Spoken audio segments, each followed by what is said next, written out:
Winter weather walloped Ardmore with ice, snow, and single-digit temperatures. City candidate hopefuls can file for an at-large city commission seat next week, and the Ardmore Fire Department will be getting some updated gear.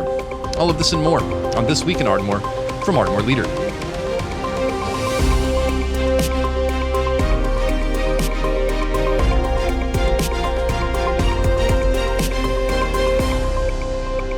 I'm News Director Michael Dean Smith. Thanks for downloading episode 49 of This Week in Ardmore. This is a weekly podcast from Ardmore Leader dedicated to independent coverage of local news.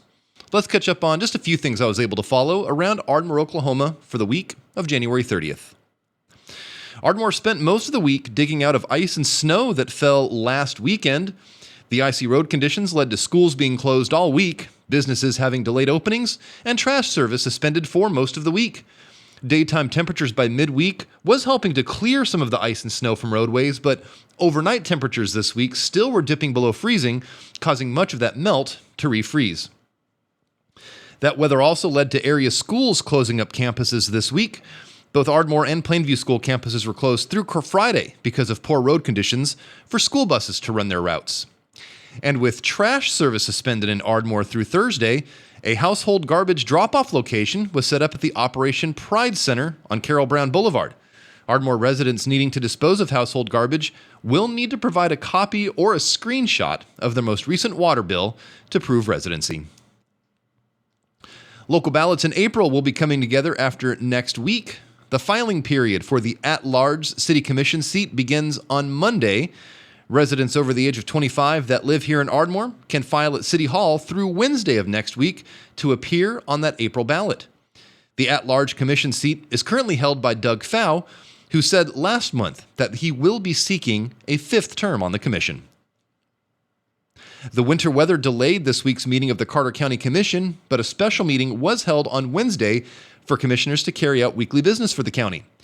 Among items approved this week included $39,000 for firefighting gear for the Ardmore Fire Department. County commissioners also approved an agreement with the Chickasaw Nation for work on Plainview Road.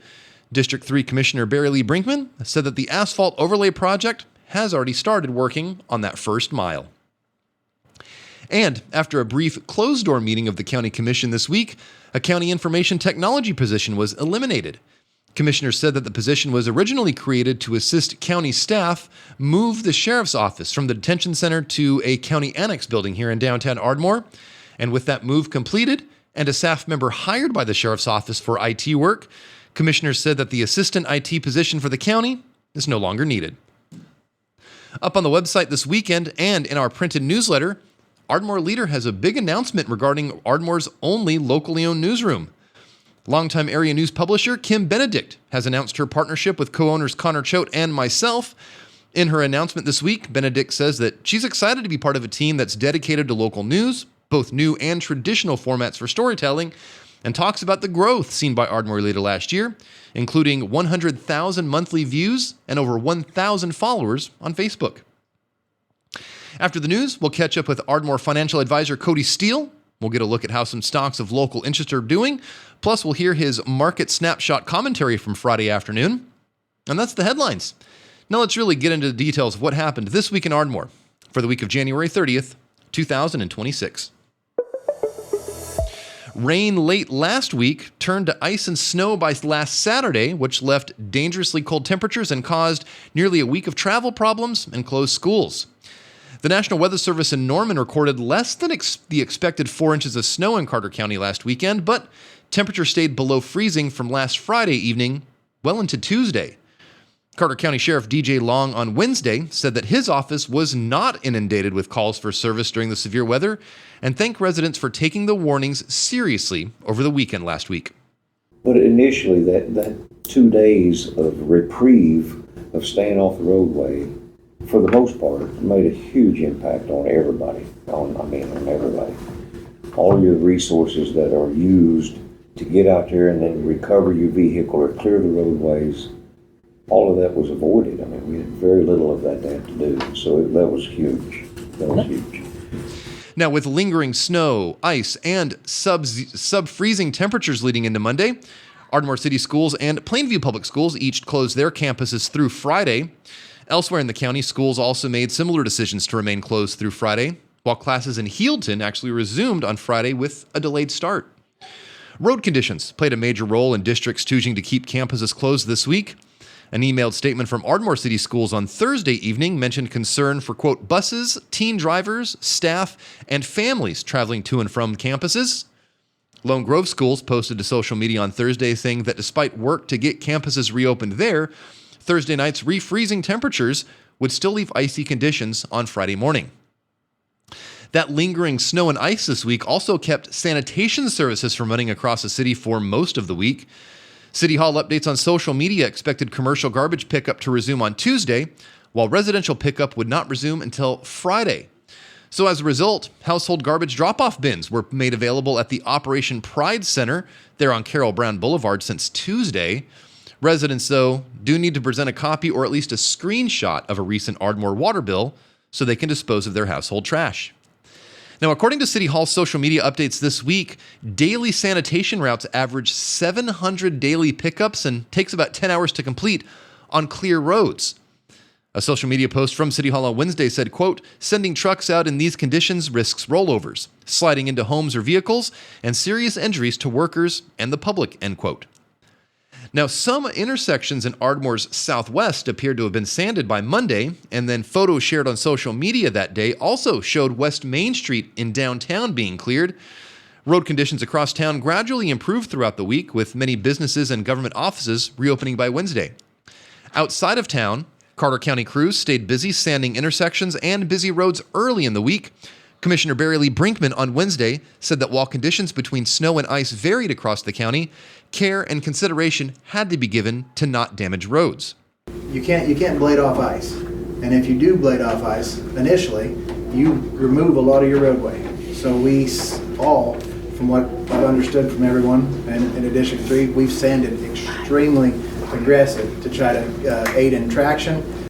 The National Weather Service on Thursday night forecast even more cold temperatures nearing single digits overnight Fridays, and then lows returning below freezing overnight through the middle of next week. Do you have some good news you want Ardmore to know about? We can feature your announcements online, in print, and right here on the podcast for free. Visit ardmoreleader.com and check out the announcements page to submit your birth, engagement, or anniversary announcements. Right now, let's catch up with Ardmore financial advisor Cody Steele and hear how some stocks of local interest are performing. We'll also hear his Edward Jones market snapshot commentary from Friday afternoon. This is financial advisor Cody Steele from Edward Jones, bringing you the daily financial market report. President Trump has announced that he will nominate Kevin Warsh to be the next Fed chair. The U.S. dollar moved higher after the news, with Warsh's experience at the Fed and hawkish stance on inflation in the past boosting his credibility with investors, in our view. Reactions in the bond market were mixed, with shorter-dated U.S. Treasuries posting a small rally, while the longer maturity bonds were a touch softer, potentially reflecting concerns that Warsh might push to lower the Fed's holdings of government bonds. Finally, an initial sell-off in equity markets picked up momentum over the day, with investors likely questioning the timing and extent of interest rate cuts under Warsh's leadership at the Fed. Against this backdrop, interest rate-sensitive small-cap equities were among the worst performers, with the Russell 2000 finishing 1.6% lower, while the S&P 500 index dipped 0.5%. Elsewhere, commodities continue to exhibit significant volatility, with today's rebound in the dollar contributing to a large decline in gold, 9%, and silver prices, 28%. West Texas Intermediate crude continues to move higher, rising to $66 a barrel amid escalating geopolitical tensions between the U.S. and Iran. Kevin Warsh served on the Fed board between 2006 and 2011, and his banking sector experience was seen as important in helping the Fed develop its emergency toolkit at the peak of the financial crisis. Warsh was hawkish on inflation risk during this term, arguing for higher interest rates even amid painfully high unemployment after the financial crisis. This stance seems to have softened in recent times, with Warsh lately making a case for lower interest rates, in part due to optimism for AI that will raise potential growth and cool inflation. For the time being, the FOMC looks happy to leave rates on hold, but Warsh could build consensus to ease policy later this year, should inflation start to slow, and we expect one or two more rate cuts from the Fed. Otherwise, Warsh opposed Fed purchases of government bonds after the financial crisis and maintained this view that the central bank should not hold large quantities of government securities. In practice, shrinking the Fed's balance sheet could be challenging, given that the withdrawal of this liquidity might spark volatility in short-term money markets, in our view. Markets are naturally focused on the Fed chair announcement and what this might mean for U.S. monetary policy. However, we will only get a true sense of Warsh's views, leadership style, and influence over the Fed when he takes up this position in the summer, in our view. Moreover, we think that growth and inflation backdrop will remain critical in determining the Fed's next steps. This morning's PPI data for December pointed to some ongoing pipeline pressure from tariffs in segments of good prices and suggests that firms are becoming more inclined to pass these on to consumers to protect margins. Both meanwhile, continue to point to short-term inflation pressures, in our view. Meanwhile, earnings season remains in full swing, with markets focused on signals around AI investment from the mega-cap technology companies and health of earnings across the broader swaths of the economy. Finally, the government is on track to shut down tomorrow, although signs of a deal between President Trump and Democrats suggest this is likely to be short-lived, in our view. While the news flow has been relentless, we remain focused on the fundamentals around growth and corporate earnings and continue to favor a diversified exposure to U.S. large cap and mid cap equities, international and small cap equities, and emerging market stocks too. Today, U.S. equities closed lower. The Dow closed down 178 points or 0.36% at 48,893. The NASDAQ closed down 223 points or 0.94% at 23,462. The S&P 500 closed down 30 points or 0.43% at 6,939. And in the bond market, 10-year Treasury yields are trading at 4.25%, higher by 0.02 percentage point. In local stocks of interest on Friday, Walmart was up $1.73 to $119.14. Albertsons was up 6 cents to $16.65 a share.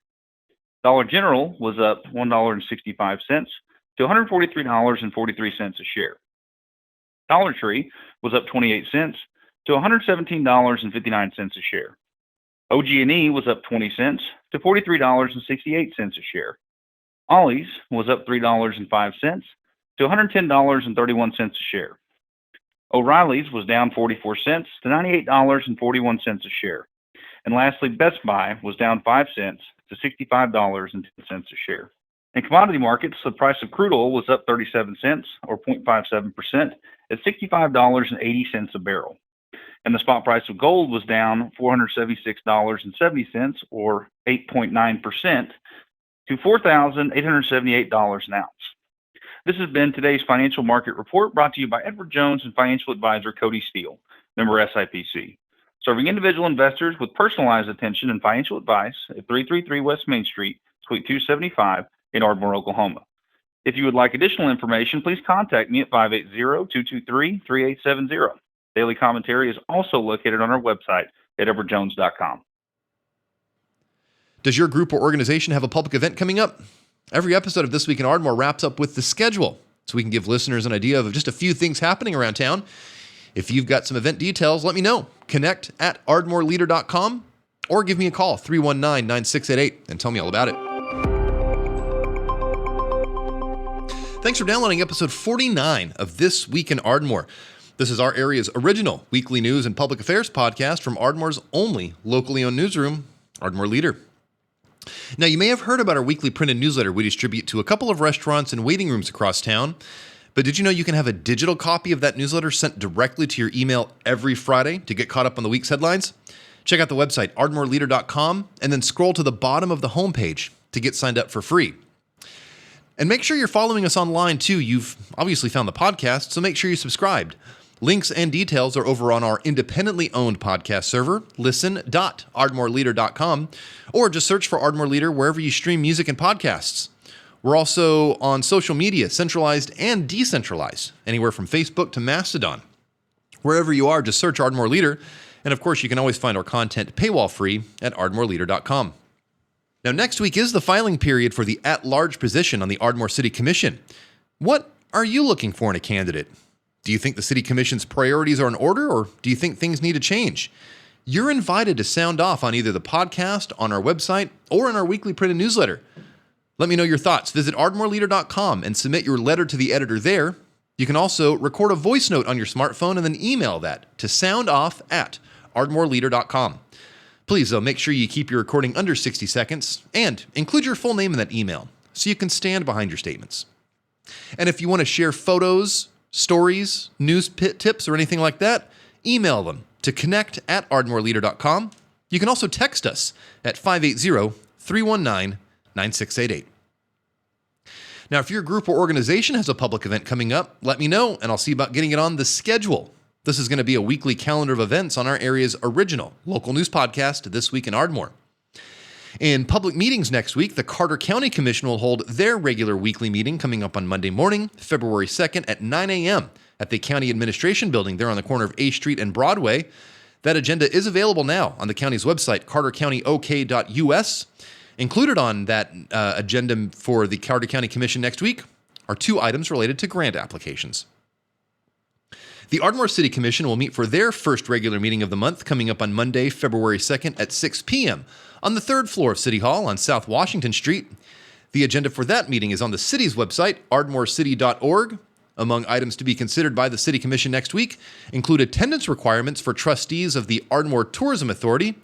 Commissioners will also consider a study into the city's sewer system that will look to investigate inflow and infiltration sources. Are you an unpaid caregiver for a family member? Local research wants to hear from you about local services for you and your family. An area student working on their master's degree in public health is looking for unpaid caregivers to interview for research about those local support services. So if you want to share your experience, call Joe at 405-440-3449 to set up an interview and share your experience. Are you an AFOL? That stands for Adult Fan of Legos. And if so, you might be interested in a new program launching at the Ardmore Public Library. An organizational meeting planned for this week was moved, and it's now going to be held coming up next week on Wednesday, February 4th at the Ardmore Public Library for the Lego Legion. This is a new group of Lego lovers 18 and up. Again, this meeting was moved. It's now coming up on Wednesday, February 4th at 7 p.m. For more information, you can contact Allie or Lynette at 223-8290. Area women 21 and up who are interested in joining a worldwide social organization, well, they're invited to learn more about the Red Hat Society. The group is trying to revive its Ardmore organization and invites area women to a meet and greet at the Ardmore Public Library coming up on Saturday, January 31st. Meet other Oklahoma women in the organization and learn about the sisterhood that looks out for each other as well as we all grow older. The Red Hat Society's Meet and Greet is coming up on Saturday, January 31st from 11 a.m. until 1 p.m. in the Smith Room of the Ardmore Public Library. A tribute to Black Southern Oklahomans will be coming up in Ardmore coming up on Sunday. The East Ardmore Revitalization Committee will host the Southern Oklahoma Trailblazers Honored for Black History coming up on Sunday, February 1st at the Mount Zion Baptist Church beginning at 3 p.m. You can hear stories about the women and women who helped open doors for generations to follow. Again, this is happening at the Mount Zion Baptist Church, 101 F Street Southwest, coming up on Sunday, February 1st at 3 p.m. A new fund to help expand urban agriculture is now accepting applications. The Grow Local Support Fund is a funding opportunity for urban and small-scale producers, along with community groups, nonprofit groups, and even tribal entities working to strengthen local food systems. A virtual Q&A session is happening on Wednesday, February 4th. For more information, to register for that Q&A session or to apply for financial assistance, call 580-319-0353. Have you ever found an old arrowhead, an old piece of pottery, or some other artifact that has just remained a mystery to you? Well, if so, and you're looking for some background on it, a free program hosted by the Oklahoma Anthropological Society might help you. Coming up on Saturday, February 14th at the Ardmore Public Library, those artifacts can be examined on a first-come, first-served basis by local archaeologists to try and help identify whatever your find was. This Artifact Identification Day will be coming up on Saturday, February 14th from 9 a.m. until 3 p.m. at the Ardmore Public Library. I'm Ardmore Leader News Director Michael Dean Smith. Thanks for downloading episode 49 of This Week in Ardmore. Follow us online, ardmoreleader.com, or on social media. And until next Friday, I hope you have a positive week ahead.